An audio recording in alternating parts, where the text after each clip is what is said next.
This is NHTV2, North Haven Government Television, a service of North Haven Community Television. The following program is brought to you through the support of the Town of North Haven.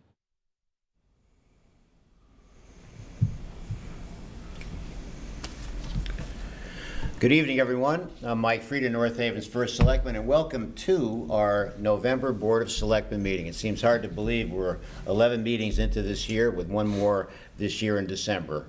I'm joined, as always, by Mr. Bill Piper, our second Selectman, and I'm joined also, as always, by our third Selectwoman, Ms. Sally Buemi. On behalf of Bill and Sally, we look forward to serving each and every one of you during the next 2 years. This board works very well together. Sally, I'm looking forward to working with you these next 2 years. Thank you. And Bill also. And we'll continue to do everything we can, ladies and gentlemen, to move this great town forward. Yes, Michael, I'd like to congratulate you on your decisive victory on November 2nd, and Bill, yours as well. I look forward to continuing to work in a collaborative and productive manner with the both of you for always and first and foremost for the best interest of the town and the people of North Haven. Thank you. So congratulations. 7th term for you. Only the 5th for me. Right, that's right. And only the 3rd for me. So, Oh. I enjoyed, I've enjoyed working with both of you for the last 4 years, and look forward to doing so for the next 2 as well. So, and a good opportunity too, I think, to thank everybody that did come out to vote. Yes. I always enjoy. I didn't have a chance to move around just because of the way the staffing was, but I was at Clintonville the whole time. But I know, Sally, you were able to move to some of the other polling locations, and Mike did. But right, it was great. Yes, I saw you at a couple of different locations. It was great to see all the folks. I was out there for 14 hours at all 5 polling places, and enjoyed talking with all of the residents. And it was a little cool, but it was a great election day. It didn't rain, so any election day that doesn't rain is a good day for me. So, ladies and gentlemen, thank you again for your support. At this point, I'd like to ask everyone to stand for our Pledge of Allegiance. I pledge allegiance to the flag of the United States of America, and to the republic for which it stands, one nation, under God, indivisible, with liberty and justice for all. Thank you.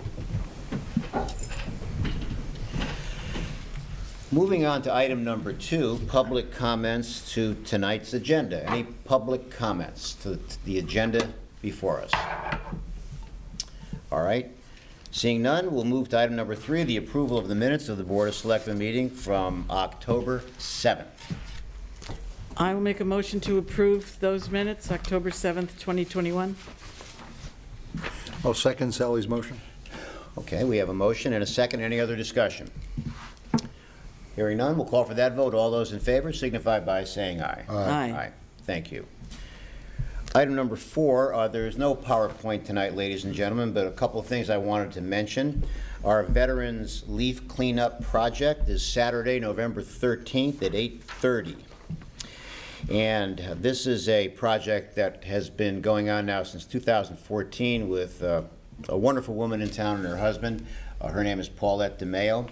She started this in concert with me back in 2014, where a group of volunteers goes out and identifies those veterans across our great town who need some help in terms of leaf cleanup. And there's a congregation of volunteers that starts at 8:30, and they have streets and homes and a list of those veterans that they're going to be helping again this year. So we thank them for that. And for more information about that, I'm going to offer Paulette's phone number here for those volunteers or perhaps those veterans out there that may need some help in raking leaves and cleaning up leaves. So Paulette DeMeo, 203-824-6707. I'm going to repeat that one more time. 203-824-6707. And this event will take place throughout the town on Saturday, November 13th. Additionally, the American Legion Post 76 will host a ceremony on the green on Saturday, November 13th at 11 a.m. This will include speeches. There'll be George Thompson playing bagpipes, the same ceremony we've had for years here in North Haven, and that'll be at 11 a.m. on the 13th. And finally, we'll be back to our annual tree lighting this year. That'll be held on Sunday, December 5th, and the time on the North Haven Green from 4 to 5 p.m.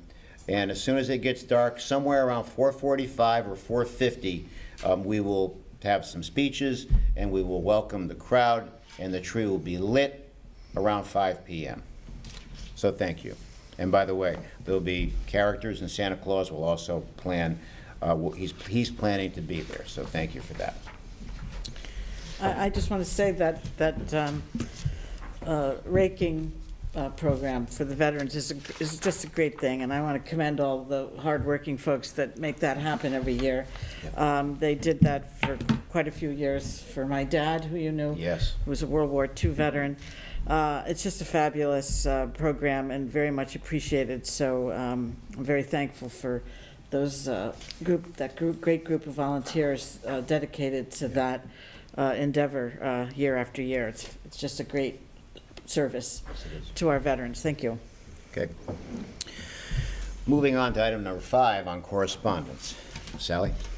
Yes, we, the members of the Board of Selectmen, received a very long email from Mr. George. Those of you that have been Gary George, those of you that have been following the recent meetings know that he has been emailing with concerns to the town and with concerns about different town issues, and we've addressed them. He wrote to us again concerned about how we handled his emails.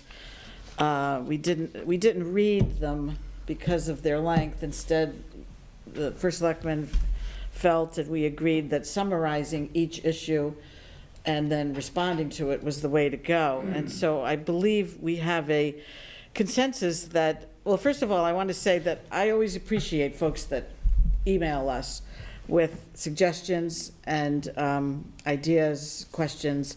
So we want to welcome that. However, because there are folks who really can't attend meetings. Either they are disabled or the timing of the meeting does not fit their work schedule. Some folks, again, we still are in a pandemic, and some folks simply just cannot attend the meetings. So I think it's important that we accommodate folks like that who can't come to the microphone, but I think we should have a consensus about a limit to the length of the letter. And so I would like to suggest that we have a formal policy of perhaps 500 words, which I think is very fair. Many of the local newspapers have a 300 to 350 word limit on their letters to the editor. And I think that 500 words is plenty of space to make your suggestions, give your opinions, and ask questions. So if you are listening and you want to participate by the email process for any reason, if you could keep your letters to that length or less, I believe that we should read them and respond. How would you feel about proceeding in the future in that manner? Bill? I'm fine with that. Bill, how do you feel? I'm fine with that. I mean, I was not, I think in fairness to what's already happened, I think we did a reasonably fair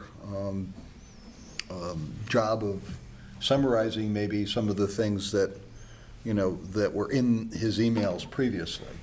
So, even at 500 words, I don't necessarily think that we necessarily have to always read it verbatim, because sometimes, sometimes there's maybe some things that we, number one, shouldn't read in terms of comments or things that are put in writing that people might send in an email that they wouldn't say in public, or that we wouldn't, or that would be inappropriate to say in public. And I think we have to use discretion on that. So sometimes, as I said last time, in the emails that we've received from him before, I think he's made some very good points. I think we've actually expressed some support for some of those points Not necessarily all those points, but I think he's been given more than a fair chance to actually express his view based on what we've already done. So, but yeah, I think, I'm not adverse to saying that should be a limit, but yeah, if it's 510 words or 490, I think we're still going to read it, or if that becomes our policy, but again, I think the important thing is, as a board, we've been able to read that and see what his comments are, his opinions are, and I think we've actually given him a fair hearing on those comments and opinions. So Sally, how would you like to proceed? Do you want to put that in the form of a motion? Yeah, I would, obviously, we would have some discretion if it's 503 or, whatever words, but I think based on the length of the emails that we've been getting, we want to continue to encourage emails for the reasons that I've already articulated, but I think it's appropriate to put a 500-word limit. So I'll make a motion that if we receive emails from citizens, and that would be emails sent to the three of us. I get emails just to me from citizens, those are not read here. You, I'm sure, get many, many more emails. Oh, about 200 emails a day, yes. Yes, and so we're not talking about those emails, folks, that you send to one of us with specific questions. We're talking about emails that people are sending to the three of us in lieu of coming to the microphone for public comment. Yeah. So I want to make that clear. So my motion would be any email sent to the three of us at the same time, the same email, that is presented in lieu of in-person public comment, that is approximately 500 words or less, we will read and address to the best of our ability. And I think that's a fair accommodation to those who can't attend.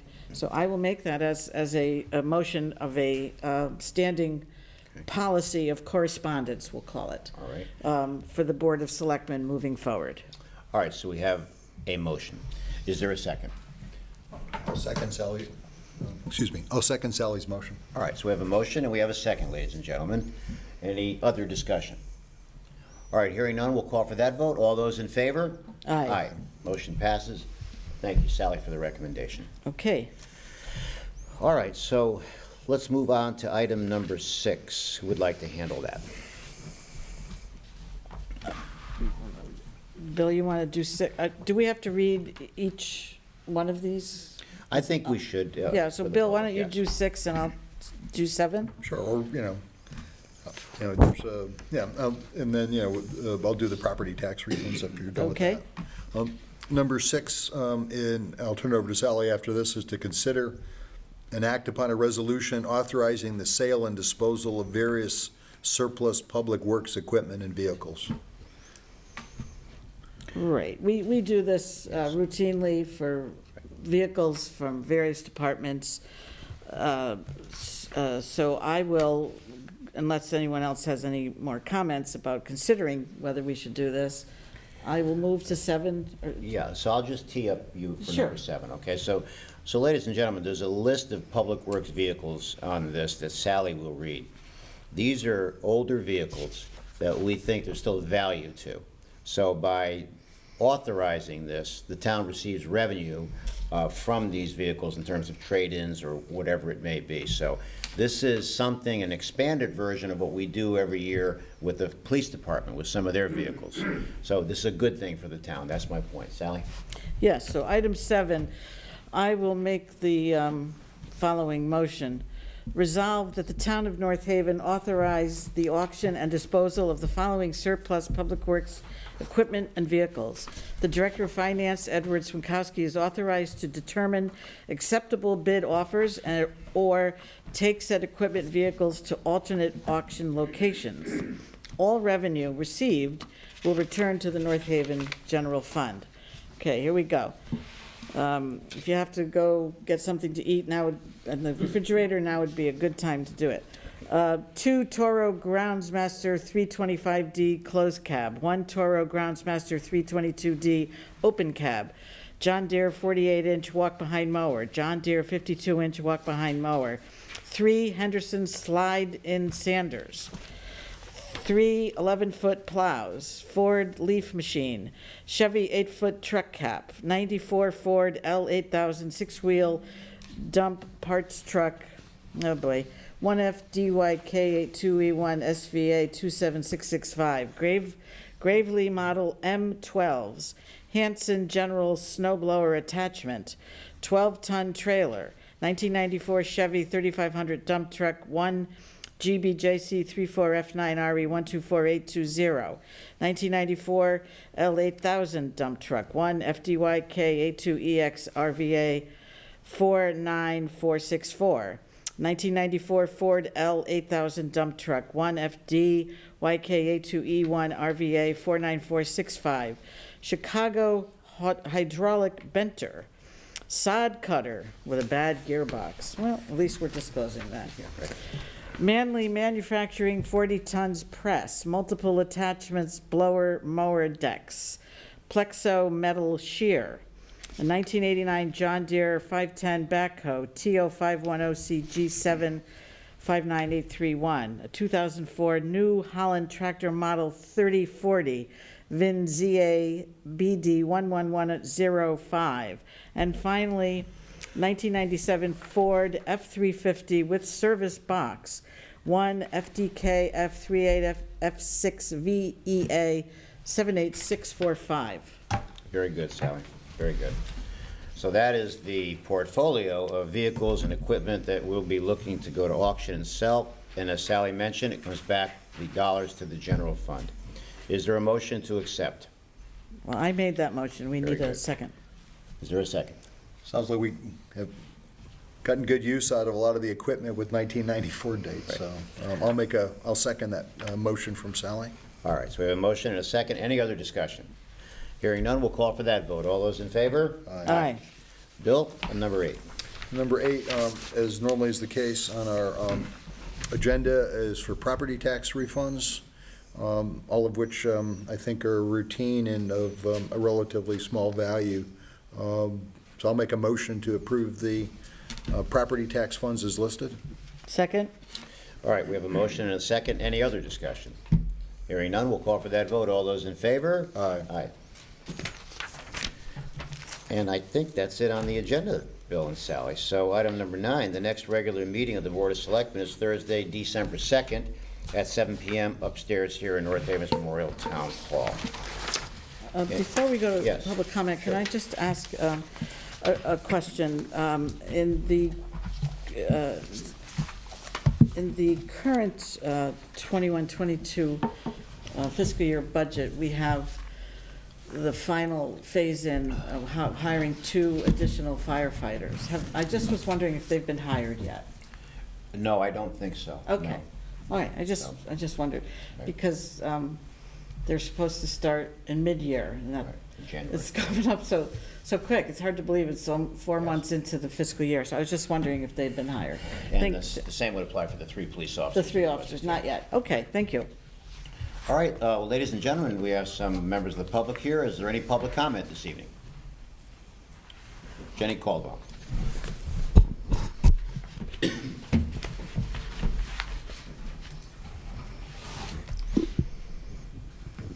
Jenny Caldwell, 69 Kimberly Circle. I'm just going to pull this off. So I've been following the meetings, and I just had a couple of things that I wanted to ask about. I know you guys have been talking a lot about the recycling a couple of months back. I think that there are definitely educational things that can happen with recycling that would be helpful because, as you probably know, contamination of recycling materials is a problem in the United States now because we used to be able to ship a certain percentage of contamination over to China, and they're not accepting those anymore. One of the big offenders are takeout boxes that have oil on them, and when I go to the recycling center and put my cardboard in, I know a lot of people don't realize that those pizza boxes have oil on them, and they'll contaminate the recycling, and then all of that recycling you just did can no longer be recycled, really. So So I know you had said there was someone who was working on some educational materials, but it might be good to have a sign, like at that cardboard place, things that are not acceptable. I mean, the same thing even with the plastic, because, you know, I think people have the tendency, I want to feel like I'm recycling this plastic, and then they put plastic in that cannot be recycled, and again, then that impacts the total amount of recycling. So, and then one other just comment, I know there was questions about where it's listed on the website. And I knew it was there because I watched the meeting, and I had to go find something about hazardous waste because I needed to go down to New Haven. And I looked for a while, and it took me a while to actually find it. So I think if you know where to go, it's probably only a couple of clicks. But if you don't know where to find it, it is a little bit difficult to find where you get your recycling information. So if there is any way to make, you know, some easy direction right to recycling, because people may not know what department that falls under, that would be helpful. And then I had a couple of questions about the Affordable Housing Committee. I saw that it got voted in last month. And I know you said that was the opportunity for people to give their opinions about affordable housing. Will those meetings be televised? I don't believe so, no. I don't think they'll be televised. And do you But know when they're going to be held? Val, we have a schedule on that, it's once a month, right? Yeah, Jennifer Capola is setting up all those meetings with the schedule, and I don't have it in front of me Yep. now. Okay. But I know there'll be several meetings in November, I think two Yep. meetings. So they're going to be posted on the website? They will be posted. Okay, so, And is there a way for people to participate who can't attend the meeting, either because it's during, you know, like I know when the middle school building committee met, they met in the morning on a weekday, and the majority of people can't do that. And so is there a way for people to be able to get their feedback? Is there going to be some kind of email or a way for residents who aren't able to physically be in those meetings to be able to do I that? believe most of the meetings will be in the evenings, and I'm sure that Jennifer would welcome any correspondence or any information that you would like to share with the committee. Okay. If you're unable to participate, I'm sure that even if you wanted to send an email to our office, to my attention, I would make sure that it gets to the committee. But in general, if you can't attend the meeting, then it's going to be more difficult to be able to know what's going on and hear what they're talking about and stuff like that. Yeah, to be quite honest, I don't exactly know all the particulars about this because it is an ad hoc committee that Jennifer was in charge of, and I don't have all the particulars, but I could try to find that out and get that. right. So let me information interject to here, you. okay? So ladies and gentlemen, this is a state mandate. This now has nothing to do with this Board of Selectmen, other than us memorializing the members. By state law, we have to have every municipality a housing committee. By June of 2022, that housing committee has to have a series of meetings, public meetings, and they have to take input. And then they have to recommend to the town and summarize the input and what their recommendations are on affordable housing. That then gets tied into the Regional Council of Governments, of which I'm chairman of. And then there's a consultant hired to gather all the information, and then we have to submit to the state through the Council of Governments the affordable housing recommendation for each of the cities and towns all across the state of Connecticut. So it's in the beginning stages. They've had one meeting, Val, I think. All right. I don't believe they're going to be televised, but I think we should probably work towards some sort of email correspondence so people could submit their thoughts. That's what I'm saying. I'd Right. like to talk to Jennifer, and then I'd be happy to get in touch with Let's do it that way. Okay. Yeah, Ms. I think Caldwell that- and let her know Excuse me. what would be recommended. I think the first meeting was here. Are they all going to, in this room, conference Yes. room? Do you know if they're all going to be I believe they here? may be at the rec center. At the rec center? I'm not, Okay. a lot of it is gonna depend on the availability of locations. They may have to move around, based on people's, the schedule of the meetings and what's available. Right. So they could be here, they could be there. Right. Well, state mandated or not, which of course this is, many people in town are interested in this issue. And so I can understand Ms. Caldwell being concerned about having access. But I'm glad that the meetings are at night rather than at 8:15 in the morning, the way the building committee, middle school building committee meetings were. But Attorney Coppola had initiated a couple of contacts with me about this process. And I could tell you, Jennifer, that she is very interested in getting public input and values the importance of that. So if Val is saying that, you know, she'll make sure to send emails to her, I know that Jen Caldwell will be happy to get those and respond, because she made that very clear to me, the importance of input from residents. So I appreciate you being concerned about it. You have every reason to be concerned. It's an important issue, and I'm sure a lot of people want to weigh in on it. So I'm sure that an accommodation will be made for those who can't attend. One last question, since we don't know the locations, where will people be able to find what the schedule is for those meetings? Actually, I believe there's a page that's been set up on the website just for this committee. Okay. It will have its own page. Okay. And all the information will be on there. Okay, and, you know, that committee went together pretty quickly. If there is anybody who's interested who has some kind of background or knowledge or input, is there the ability to ever add? Yes, Okay, yes. all right, that was my. In fact, I have a name for you I'd like to add, who expressed some interest. So yes, the answer is yes. Okay. So if someone out there is interested, they should contact your office? I would say so, Yeah. you know, and then we will Yeah. forward it. Now, at some point in time, I think there's 13 members on this committee, Val, roughly. At some point in time, I don't think there's going to be 50 members, but Yep. there'll probably be some sort of, you know, maximum number. But yes, those who are interested, call the office. Yes. At the last meeting, we did talk about, you know, once the committee actually goes and starts, you know, getting their process in place, is that we would have an update at the Board of Selectmen meeting. So that, I Yes. think, Jenny, would be a good way for, you know, for people, you know, if they do listen to this meeting, and I think a lot of people do, hopefully, you know, maybe getting an update, just like we're going to be getting an update as the Board of Selectmen. I think, Mike, you're part of that process or whatever, but, Well, but again, but you may not be at all the meetings, but, you know, I think as they further get something set, they should come up with a way to give us a summary every, you know, starting maybe at the next meeting of where they're at. I believe that is the intention. Yeah, Yeah, I- this group Which is wants what to we be figured. very transparent. They want public input. They want all of that information, because that is going to help guide them to the final result of what their recommendation is going to be. They don't want to just do it in a vacuum. They really want public input. So, Yeah, many of the provisions of the state statute setting this whole process up encourage public input, so I'm sure that they're very interested in that. Absolutely. Yeah.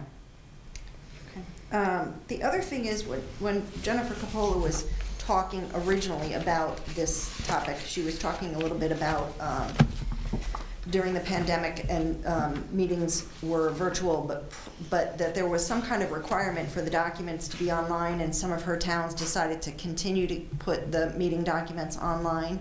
And that, I don't think we did that, but I would request that documents for different meetings, like specifically the Board of Finance, you know, they get their monthly summaries and things like that. Other towns post all of that so that you have your meeting documents before you go. You can look at what the Board of Commission is going to be talking about. And they're all public information, so, you know, it would be helpful to be able to just go and get that information as opposed to having to put in an FOI request every month, because it's public information. So when she spoke about that, I thought that would be really beneficial for people who want to follow what's going on. And then I just wanted to touch base a little bit. I know last month there was a lot of comments about people coming to the microphone and speaking at meetings, and I just would hope that we can look at the fact that it is difficult to attend. I attend a lot of the meetings, and it's it is difficult to do. I have kids that are now older, and I don't need to be shuffling them from one sport or activity to another. I don't have to pay for a babysitter. And there are people who are nurses and doctors or working in different jobs where you don't have the ability to have the evening off. So, as we've done through the pandemic, we did a lot of meetings over Zoom, and I wonder whether it'd be something to consider to try to do some hybrid meetings so that people could actually participate, because my understanding about this whole form of government is supposed to be that you're able to participate publicly, and that's supposed to be the benefit of it. And I think if you don't have access to that one particular hour that something is being discussed because you don't have the ability to come out, and there are a lot of people with disabilities that after a certain time they don't have rides anymore because the vans stop, or because for whatever reason they cannot, because of their disability, get to a meeting. So that would give an opportunity for people to be able to participate, because you can have people in person and have people on Zoom, and then that way the people who like to come in person could come in person, and the people who would rather be on Zoom could be on Zoom and do public comment real time if they wanted to, so that you don't have that issue of being concerned about the length of an email, because 500 words is a whole lot less time than people have to be able to get up at the mic and talk. So I just wanted to throw, the recommendation that we look into the possibility of doing some kind of hybrid meeting to allow increased participation from people who choose to. So. Okay. Great, Thank you. I do have an update. The page is listed on the town webpage under government, and then hearings and committees, and you'll see Affordable Housing Committee. So that's where you would find it on the website. And there are currently 11 members on the committee. Okay. Okay, any other comment? All right, seeing none, hearing none, we'll entertain a motion to adjourn. So moved? Second? Okay, all those in favor? Aye. Thank you, ladies and gentlemen, for joining us this evening.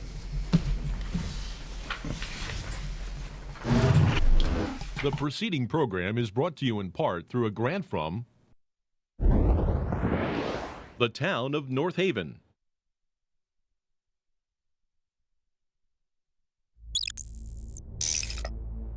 Watch town meetings or other videos on demand at nhtv.com.